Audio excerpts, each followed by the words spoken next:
Deus tem falado muito aos nossos corações, através da sua palavra revelada. E o Espírito Santo é quem testifica e confirma o propósito em cada vida.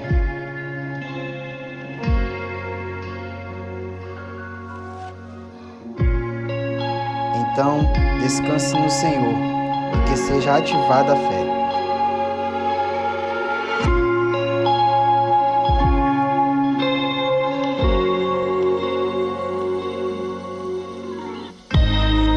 Pois Deus ainda vai falar com você. Receba com alegria a mensagem bíblica de hoje.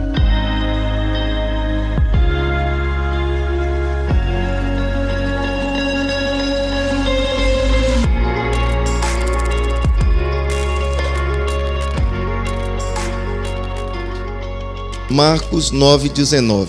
É muito fácil, é o terceiro evangelho, então é muito fácil encontrar o livro de Marcos que diz: Jesus disse: gente sem fé, até quando ficarei com vocês?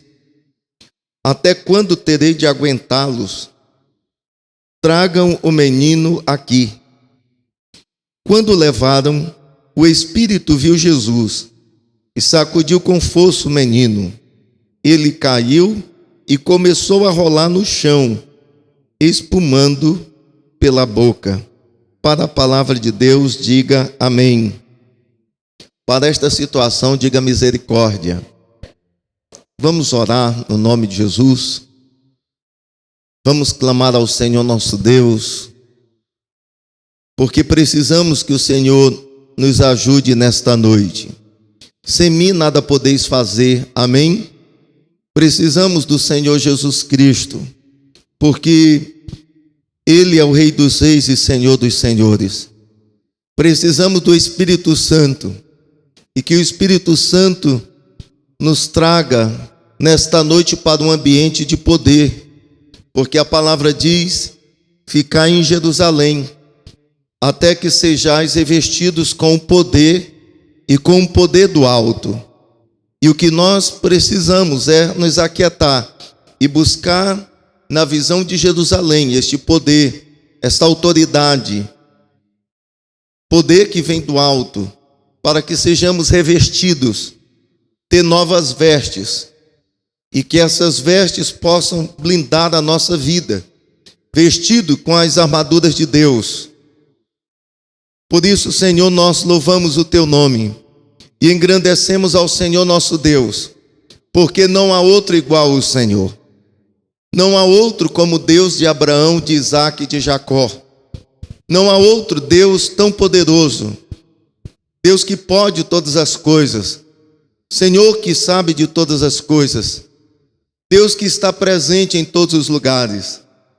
Tu és o Deus El Shaddai, o Deus mais do que suficiente, Deus Criador dos céus e da terra e de tudo que nela há. Te louvamos, Senhor, porque o Senhor fez todas as coisas com amor, e com amor sustenta todas as coisas. E o Senhor fez isso para o nosso bem, porque nós somos a obra máxima da Tua criação. O Senhor nos fez a Sua imagem e semelhança, e em todas as coisas nós podemos ver o amor do Senhor. Quando o Senhor criou a terra, quando o Senhor criou o mar, quando o Senhor criou o ar, quando o Senhor criou todas as coisas, Deus estava preparando o melhor lugar do universo para que a obra da sua criação pudesse morar, pudesse viver. E nós queremos dizer, Senhor, muito obrigado pela vida. Muito obrigado porque o Senhor nos deu vida. E melhor ainda porque o Senhor nos deu vida e vida em abundância em Cristo Jesus. Muito obrigado, Senhor, porque apesar da entrada do pecado do mundo, o Senhor nos resgatou da maldição, da morte, e nos deu em Cristo Jesus a vida eterna. E nós declaramos que Jesus é o nosso Salvador. É aquele que nos comprou, aquele que nos redimiu, comprou no mercado da escravidão e nos tirou do império das trevas para o reino da sua luz. Muito obrigado porque o Senhor pagou o preço como Cordeiro de Deus, que tira o pecado do mundo, subiu aos céus, mas deixou o Espírito Santo. e nós louvamos, porque o Espírito Santo é aquele que guia a igreja, que fala com a igreja, que ensina a igreja acerca de todas as coisas, acerca do pecado, acerca da justiça e do juízo de Deus. Que nesta noite o Espírito Santo esteja nos guiando a verdade, que o Espírito Santo esteja falando ao nosso coração, que o Espírito Santo esteja direcionando a sua vida, falando o que Ele quer de você, propósito da sua vida, propósito da sua existência, propósito pela qual você está aqui nesta noite, propósito pela qual você é um servo, uma serva do Senhor. Que o Senhor abra os olhos espirituais, que o Senhor, que você abra o coração para Ele e diga: Senhor, pode entrar, porque Ele é aquele que está na porta batendo, e se nós abrirmos a porta do nosso coração, Ele entrará. E nós nessa noite abrimos a porta do nosso coração, para que o Senhor pode entrar, ceiar e fazer morada. Abrimos a porta do nosso coração para o Espírito Santo, para que o Espírito Santo possa entrar e fazer morada. Abrimos, Senhor, as portas da Vinho Novo e dizer: Senhor, esta igreja é tua, desde o fundamento, tu és o cabeça e nós somos apenas o corpo de Cristo. Em nome de Jesus, diga amém. Podeis tomar assento. Eu gosto muito da tradução do João Ferreira de Almeida desse texto. Versículo 19 vai nos dizer: ao que Jesus lhes respondeu: ó geração incrédula, até quando estarei convosco? Até quando vos hei de suportar? Trazei-mo.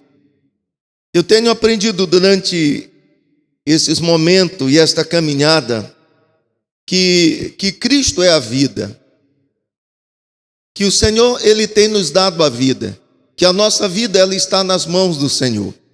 O Senhor é que tem o poder, a autoridade, o direito legal sobre a vida.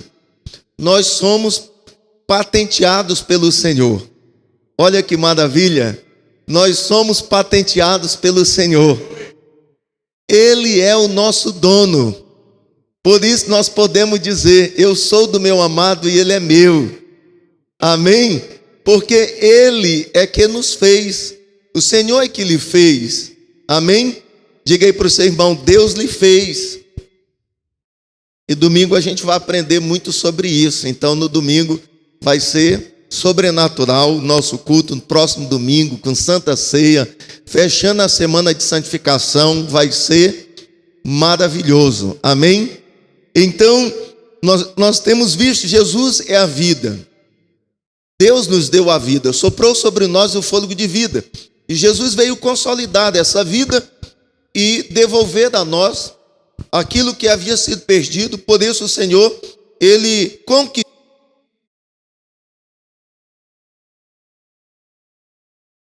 em abundância. Então nós podemos aprender por esse texto que se Cristo é a vida, o viver é Cristo. Aleluia! E aí a gente entende porque Paulo diz: olha, já não vivo mais eu, mas Cristo vive em mim. Porque esse é o propósito de Deus, é que nós possamos viver em Cristo, é que nós possamos viver com Cristo, porque em Cristo está a vida e a vida abundante. Então, quando nós pensamos em ser felizes, quando nós pensamos em sermos bem-aventurados, nós precisamos voltar para Cristo. Não somente entregar a nossa vida nas mãos do Senhor, mas também andar com Cristo. Saber que Cristo vive em nós, na pessoa do Espírito Santo. Esse texto que nós estamos lendo neste momento, ontem eu estava falando que isso aqui parece um filme de terror. E ontem nós estávamos falando sobre demônios, sobre possessão demoníaca, sobre exorcismo.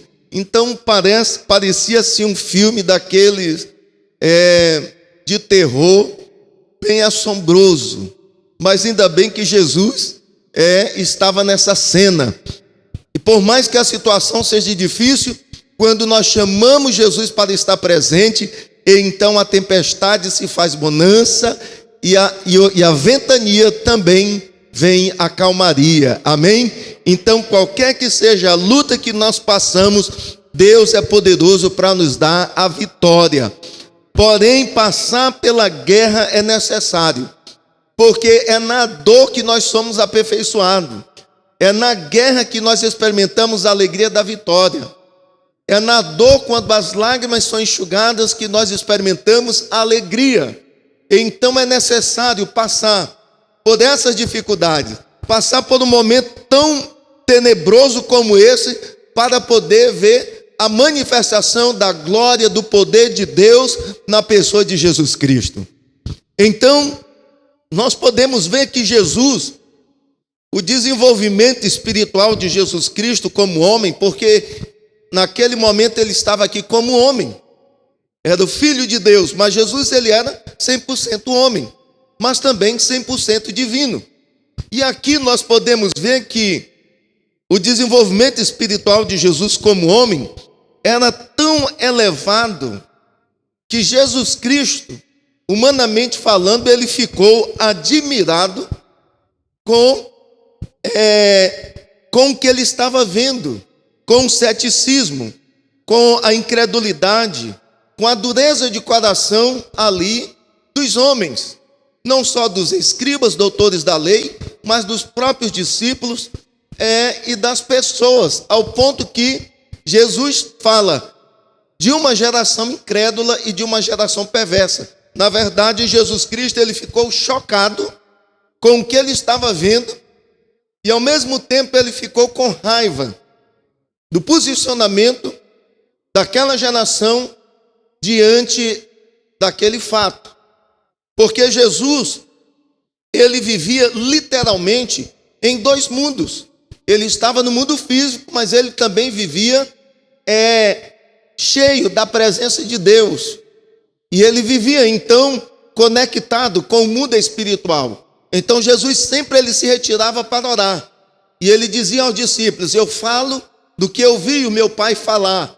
Eu e o Pai somos um. Eu falo das coisas do céu. Se vocês não entendem das coisas da terra, como vocês podem entender das coisas do céu? Então nós podemos ver que o coração de Jesus não estava propriamente nas coisas do mundo. O seu coração estava no céu, de onde ele veio e de onde ele almejava o mais rápido voltar para o céu. Na última ceia ele diz: eu desejei muito comer com vocês esta ceia, para selar esse momento que eu estabeleço como memorial, referindo-se ao meu corpo e o sangue, que será entregue e que será derramado. Então, por que nós temos dificuldades? Porque o nosso coração está mais arraigado com as coisas da terra do que com as coisas do céu.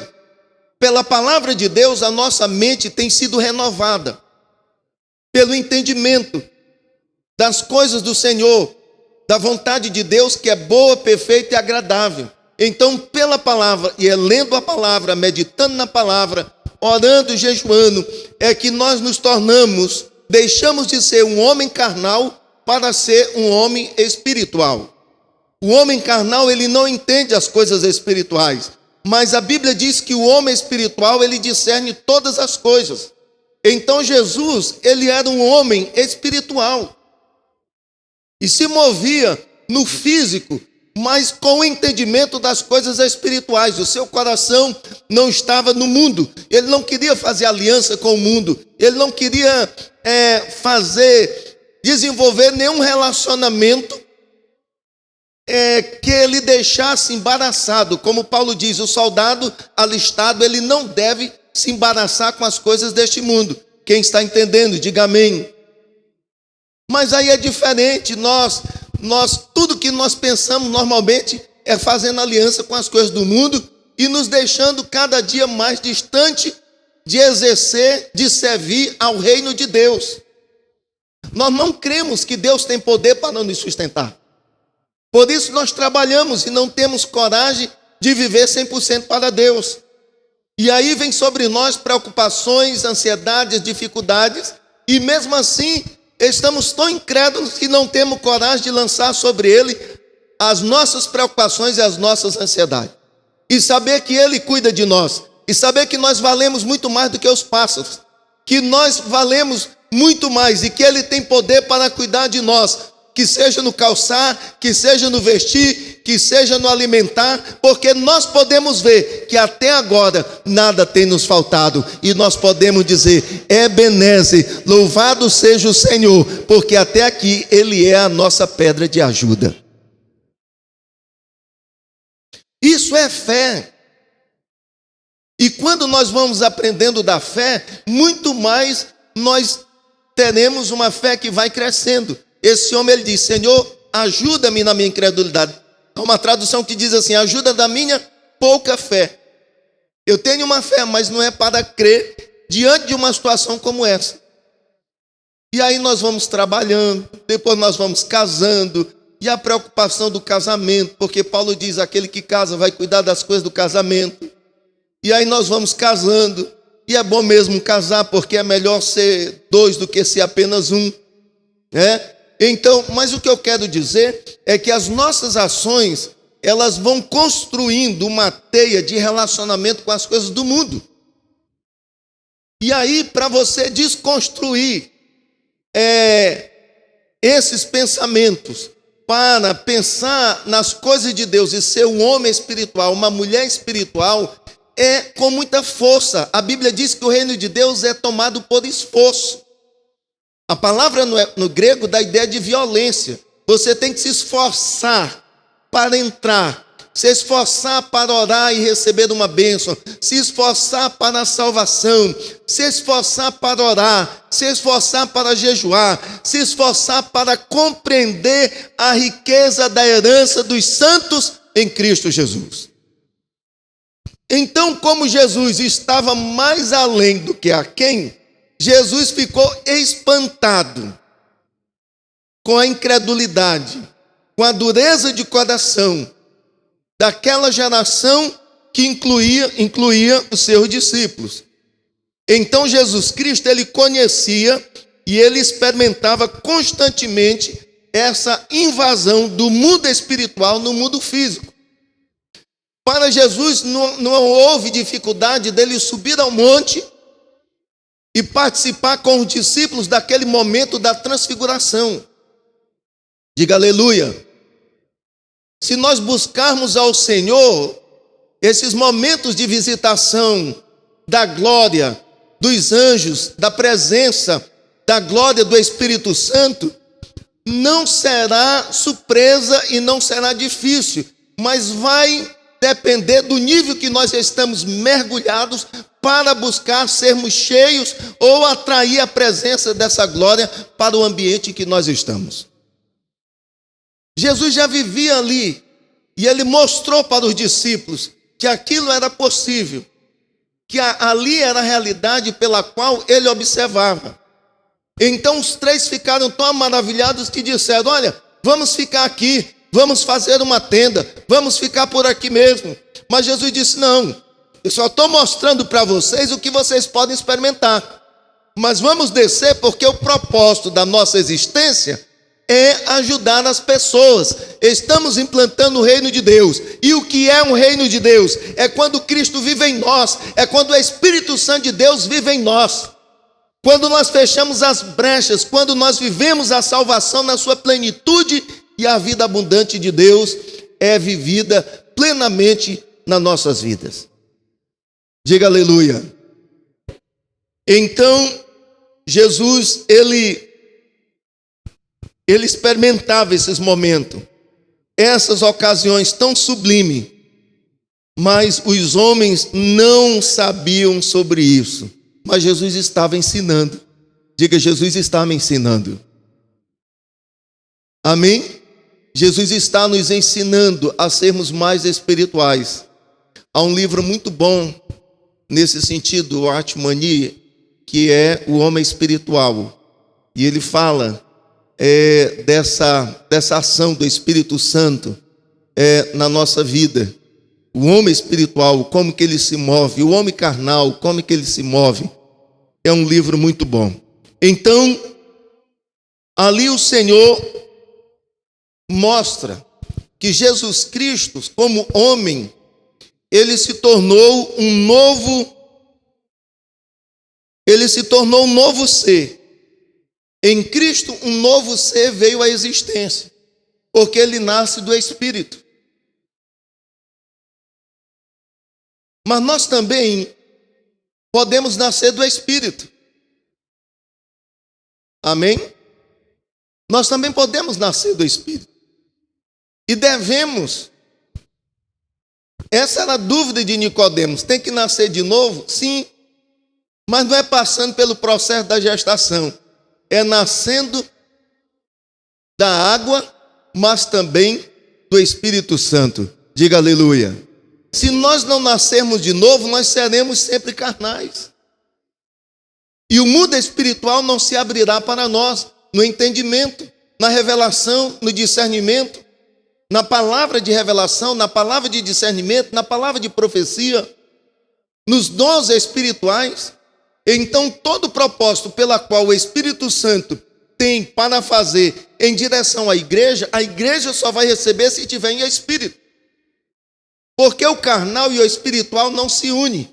Então, à medida que você vai vencendo as obras da carne e vai frutificando no espírito, então essas realidades elas se tornam muito mais compreensível para nós.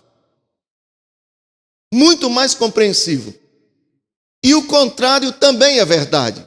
Cada vez que vamos frutificando nas obras da carne e vamos deixando, negligenciando o fruto do Espírito, mais elas se tornarão distantes. Porque, irmãos, o pecado foi uma luta de Kung Fu no peito do homem. Imagine aqueles golpes que influenciaram a geração de Bruce Lee. Com um golpe ele resolvia a situação. Pois então, o pecado foi algo assim, foi aquele golpe, não foi só com um pé no peito do homem. Foi ficar suspenso e com 2 pés dar um golpe no peito do homem e jogar o homem para lá. Sabe aqueles filmes de Jack Chan? Que a gente assiste, a mentira é tão cabeluda que a gente fica sorrindo. Né? Pois então, mais ou menos aquilo. O pecado, ele deu um pontapé no peito do homem e jogou o homem para bem longe de Deus. Infelizmente, Adão ele vivia na presença do Senhor. E com o pecado, o homem caiu. O homem, vamos dizer que o homem, ele andava num andar superior, espiritualmente. E com o pecado é o quê? O pecado significa queda, cair. Então o homem caiu de um patamar superior para um patamar inferior. Cair, o homem foi rebaixado. Porque o homem caiu, ele pecou, significa rebaixado. Então, o que acontece? O homem se afastou muito de Deus com aquela queda. Sabe alguém que cai na lama e escorrega? Um carro, uma batida do carro, que a batida é aqui, o carro vai ficar lá bem distante. Você fala, nossa, como que o carro foi parar naquele lugar? Como que a batida de moto foi aqui e foi parar lá naquele lugar? Pois é, o pecado foi algo assim. Foi uma batida tão grande que afastou o homem de Deus. E esse processo do homem voltar para se aproximar de Deus não é um processo fácil. Esse processo acontece quando o homem ele tem um encontro com Cristo, quando ele deseja, quando ele aceita Cristo, porque é Cristo que vai agora religar esse homem a Deus. É por isso que o homem está separado de Deus, ele está conduzido pelo Deus deste século, ele está vivendo nas trevas, mas Deus colocou no coração do homem a semente da eternidade. Deus colocou em cada um de nós o desejo de viver eternamente. Porque o homem foi feito para viver eternamente. Então o plano de Deus não mudou para o homem. O plano de Deus não mudou para você. Deus continua pensando coisas boas ao seu respeito, ao meu respeito. E o pensamento de Deus é que nós possamos viver abundante e eternamente. Porque aquele que está em Cristo, ele não morre, ele passa da morte para a vida. Então o homem, ele é religado em Cristo. Cristo é que aproxima o homem de Deus. Ninguém vai a Deus se não for através de Cristo, porque Cristo é o único mediador entre Deus e o homem. Jesus Cristo, homem. Dê um aplauso a Jesus e diga glória a Deus. Então, a natureza de Jesus, ela foi transformada. E é isso, irmão, que deve suceder com todos os homens. É isso que deve suceder com aquele que aceita Jesus Cristo. Porque Jesus, ele não foi somente o caminho, mas ele foi o primeiro do caminho. Nós podemos ler, por exemplo, Hebreus no capítulo 5, o versículo 9 diz assim: e sendo ele consumado, uma vez consumada a obra da salvação, veio a ser a causa da eterna salvação para todos os que lhe obedecem. Então, foi consumada a obra. E depois de consumado, Jesus Cristo, ele se torna a causa da eterna salvação para todos. A nossa salvação não é apenas para esse mundo, mas inclui também a salvação eterna.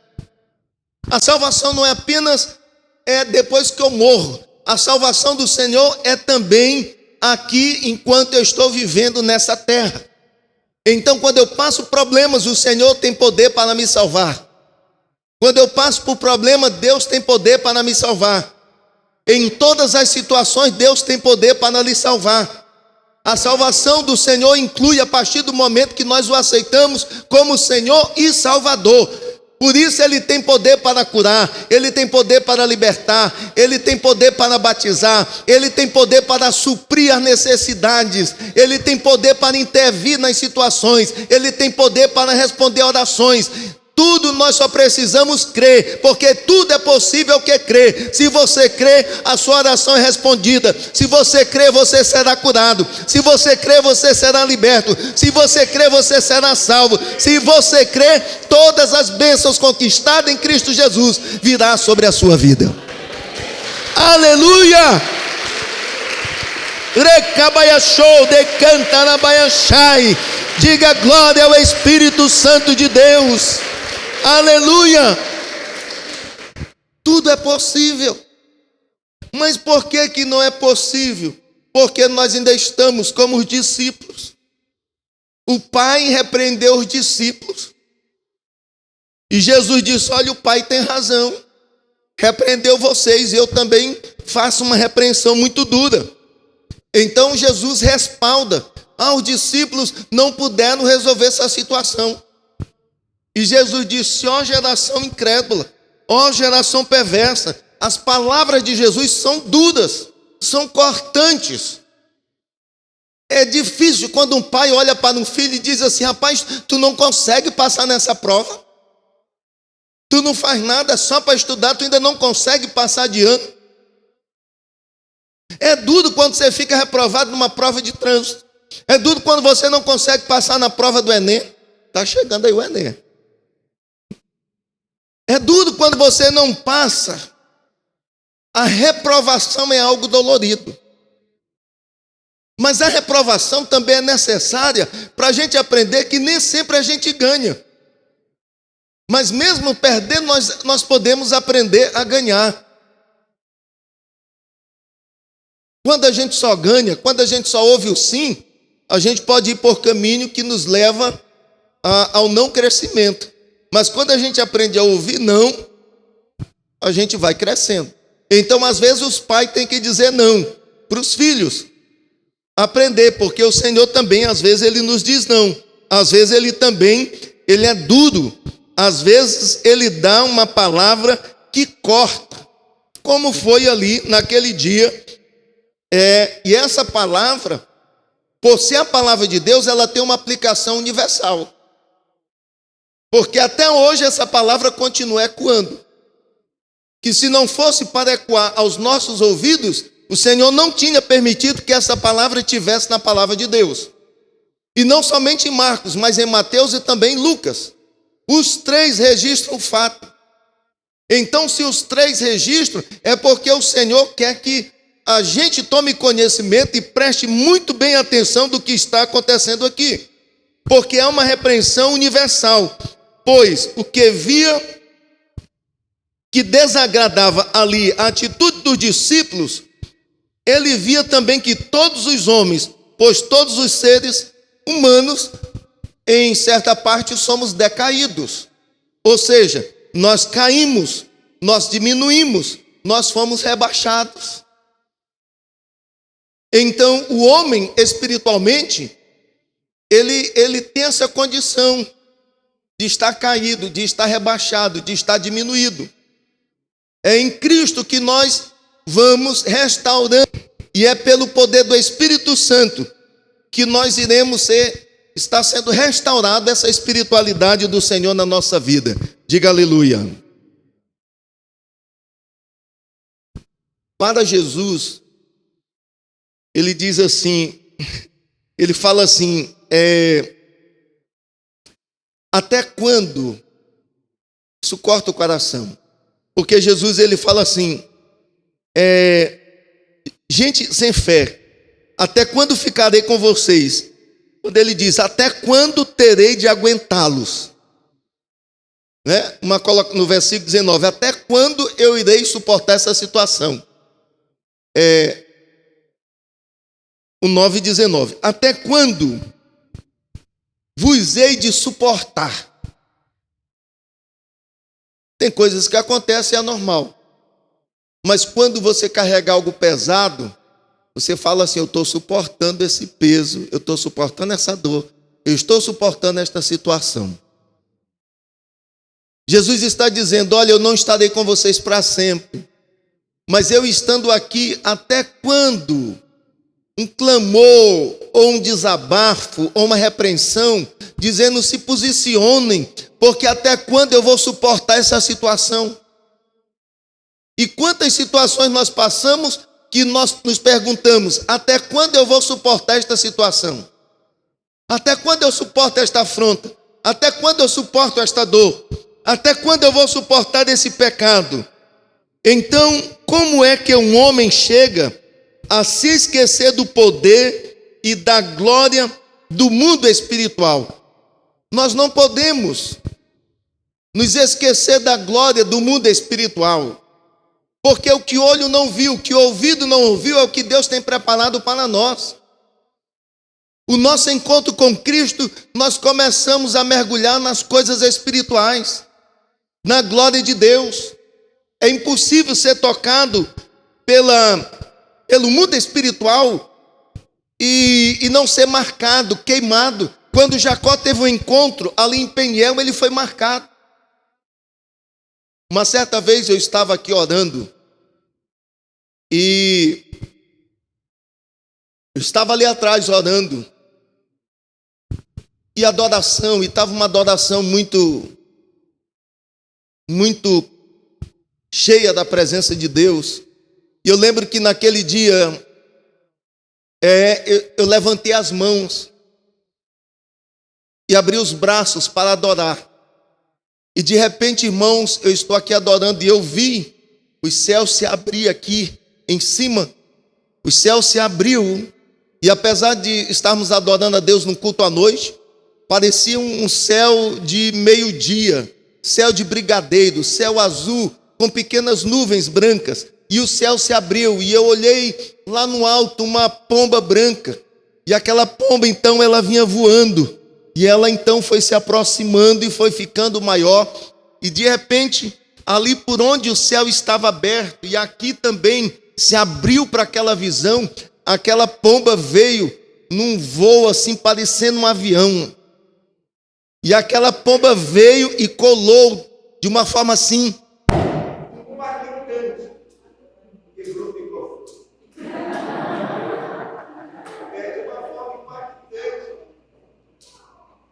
Aquela pomba veio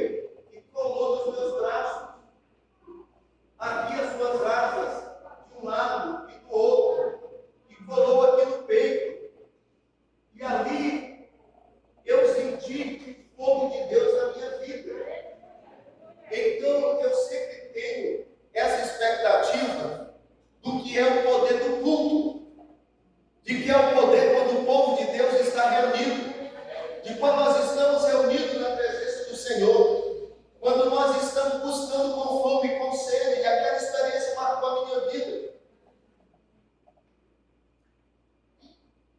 E eu entendi ali como uma unção do Espírito Santo sobre a minha vida. Então sempre tenha fome de Deus, sempre tenha fome do Espírito Santo, sempre tenha fome dos dons espirituais, sempre tenha fome, porque Deus vai saciar a tua fome, Deus vai satisfazer a tua vida, amém? Então Jesus ele diz, como pode um homem que viveu na glória da presença do mundo espiritual se esquecer rapidamente dessa glória? A glória que vivia Adão, as bênçãos que vivia Adão, como o mundo foi criado, como Deus sustentou e fez todas as coisas, como nós podemos esquecer da glória do universo, do poder que fez o céu, do poder que fez a terra, do poder de Deus que nos fez. Como que nós podemos esquecer de Deus tão rapidamente para amar mais as coisas do mundo do que as coisas de Deus, as coisas espirituais? Então Jesus dizia, até quando eu vou suportar isso?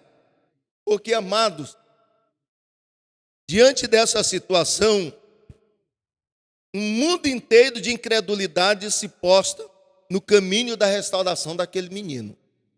A restauração daquele jovem provocou em Jesus uma declaração da existência de uma geração má e de uma geração incrédula. E por que eu estou me demorando nisso? Porque aquele menino, ele faz parte da raça humana decaída, de uma geração sem fé. Essas palavras sempre serão modernas. Amados, somente na fé, que é quando a nossa alma se volta para Cristo, é que a verdade de Deus pode chegar até nós, de tal modo que Cristo possa viver em nós. Lembra do que eu estava falando no início? Cristo é a vida. E o viver é Cristo. Então nós precisamos voltar para Cristo com tamanha fé, de tal modo que a verdade de Deus possa chegar até nós, de modo que Cristo possa viver em nós. Esse episódio nos mostra isso. É Cristo vivendo em nós. É Cristo a esperança da glória. E, amados, o que nós estamos vendo? Um mundo inteiro vivendo em perversidade espiritual. Um mundo perverso. Vamos considerar, por exemplo, as guerras. Constantes guerras. Isso é uma geração má. Carnificina do ímpio. Não só no mundo ímpio, mas também diante da igreja, o ódio que é tão grande que infecta a igreja. Há uma semente do mal, do pecado na nossa vida. A igreja também briga, irmãos com ódio. Uma tristeza, a dificuldade do perdão, a separação, proliferação de muitos falsos pastores, evangelistas, profetas, mestres e apóstolos. A falsa identidade. Então isso mostra como nós estamos vivendo uma geração. E no entanto nós falamos muito em nome de Cristo, todos nós pregamos e oramos em direção a Cristo, em direção a Deus, mas naquilo que se refere ao irmão, então o nosso coração já é um coração mais incrédulo, é um coração mais endurecido. Então esse é o mundo incrédulo que Jesus condenou naquele momento.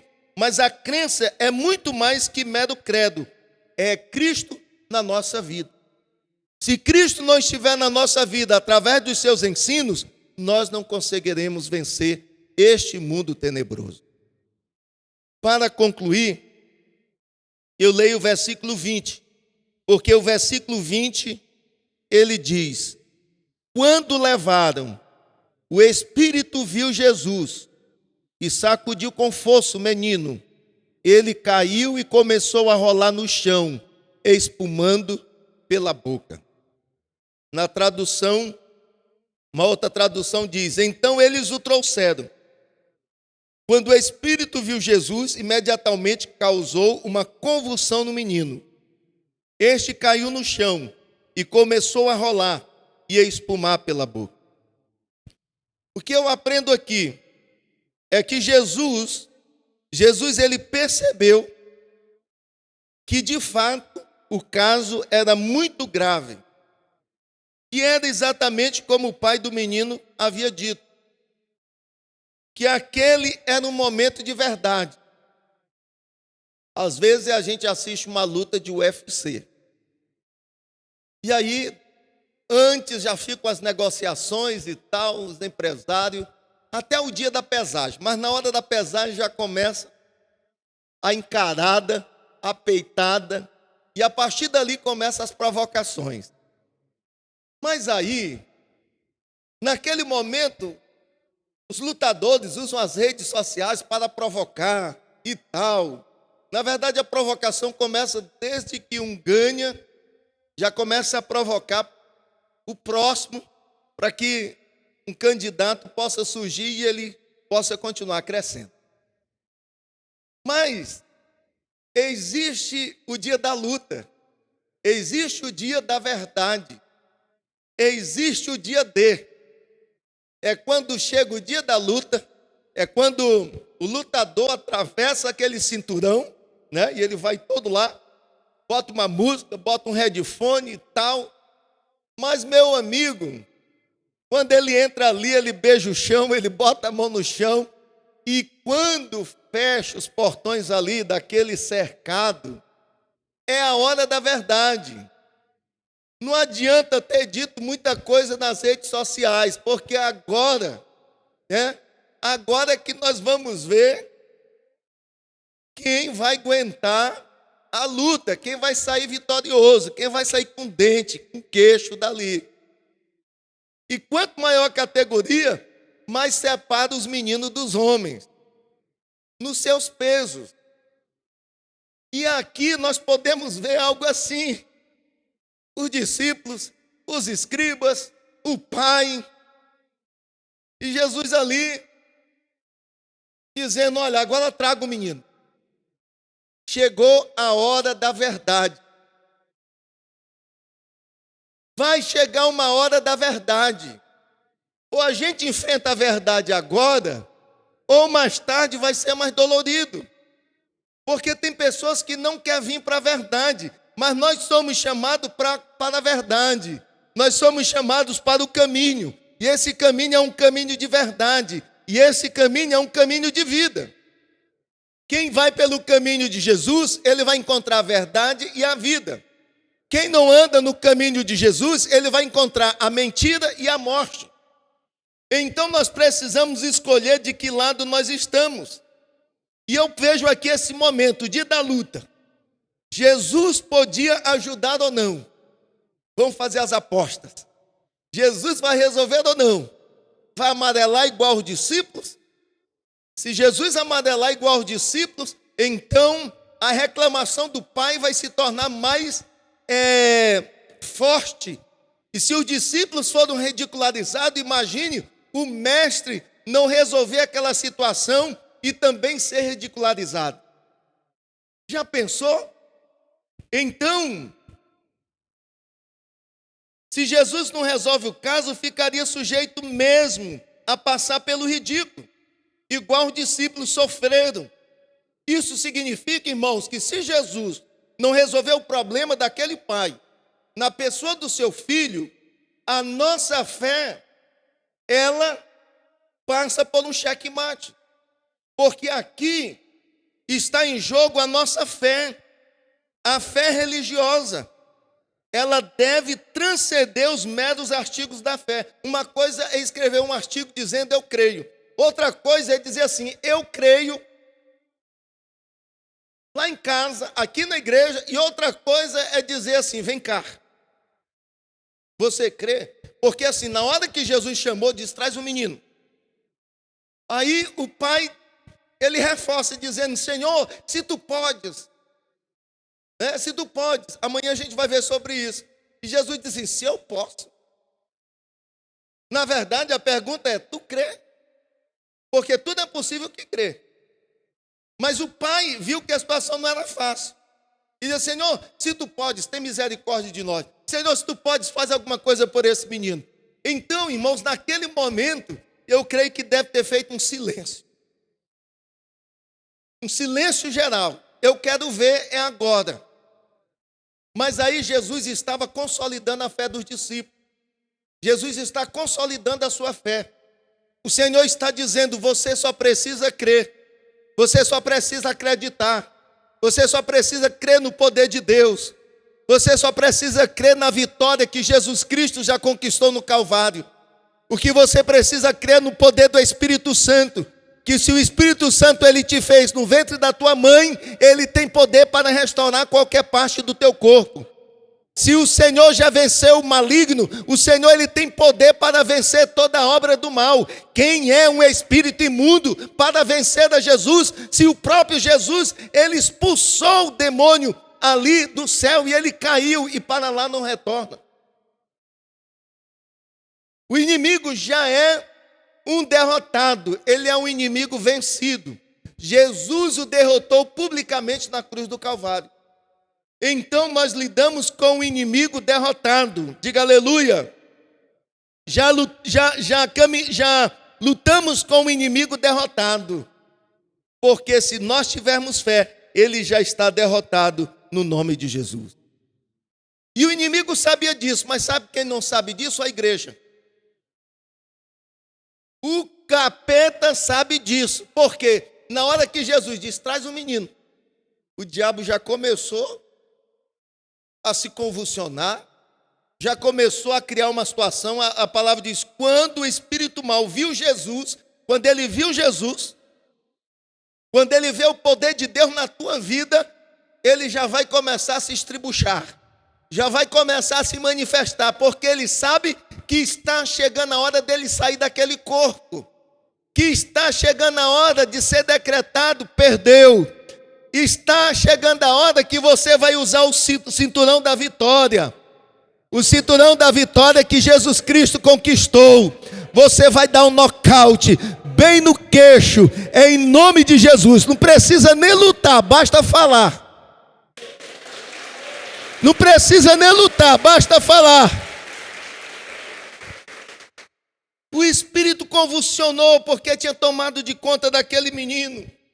Mas o Espírito conhecia Jesus, como aquele que estava lá no Gadareno ou no Gezareno, dizendo: por que vieste nos atormentar antes do tempo?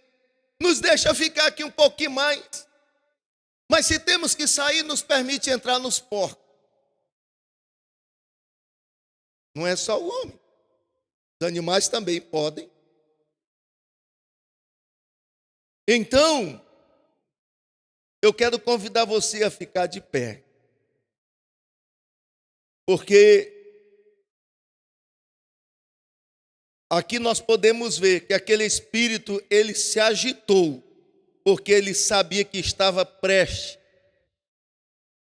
a ser derrotado.